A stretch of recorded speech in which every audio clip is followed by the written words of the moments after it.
Bagong Sigulanon. OFW topic natin. So, ganito ang topic natin.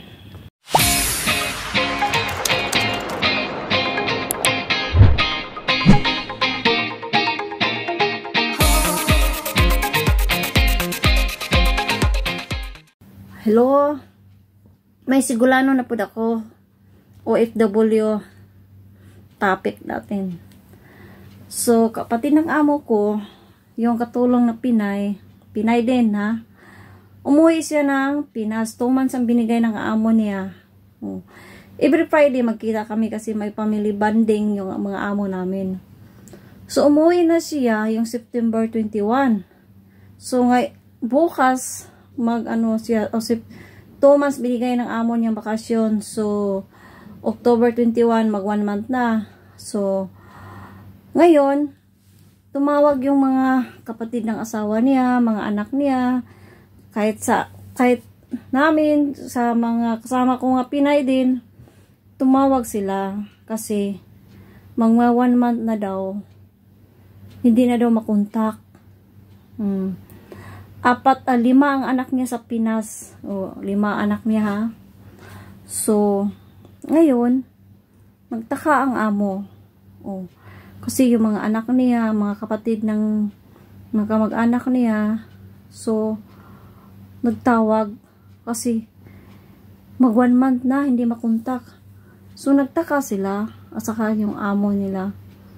So, ngayon, naano kami na kasi may mga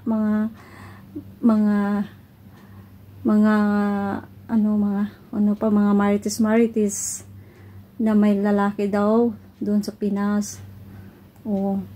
Mga po din, yung mga magkamag-anak, kapatid ng asawa niya, nagsasabi na may may lalaki daw sa Pinas. Pero hindi namin alam kung ano. Pero anong nyo sa isip niyo? Bakit hindi siya nagparamdam sa pamilya niya?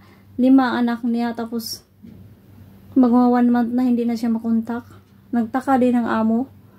Sabi niya, uwi siya dun sa kanila kasi may mga anak siya 5. So, mag 1 month na. Mag 1 month na bukas, October 21. 2 months binigay. So, naghintay lang ang amo. November 21 ang balik niya. Kung babalik ba o saan. Kasi na-missing siya. Bakit hindi na siya makontak? Mga anak niya, mga kamag-anak niya, hindi na siya makontak. So, nagtaka na sila kung saan. Kung saan nagtago. So, uwi ka, di ba? Bakasyon. So, punta ka sa pamilya mo. 5 anak mo, tapos na-missing ka lang. Hindi ka na makontak. Kasi,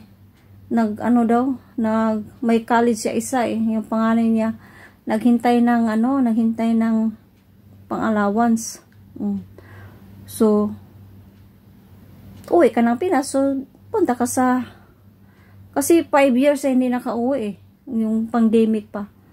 So, ngayon, di ba, 5 anak mo, so, sabi ka sa mga anak mo o pamilya mo, asawa mo. So, ngayon, na-missing na. Nagtaka kami, hinihintay lang ng amo. Wala kami alam, sabi lang, nagtawag yung mga kapatid niya, anak niya, nagtanong sa amin kung saan na ba, may contact ba kami. Wala kaming alam. So, naghintay lang yung amo nila. Babalik ba sa November 21 o hindi, or na-missing o saan. Yun lang. So, hirap no? 5 years ka tapos naghintay yung mga anak mo, pamilya mo, hindi ka nagpakita. Bigla ka na nawala. So, isip yun, di ba? Isa lang na missing or may iba. So, ito lang hirap talaga. Hirap pag ganyan. Na inuuna mo pa yung kaligayahan mo kaysa mga anak mo.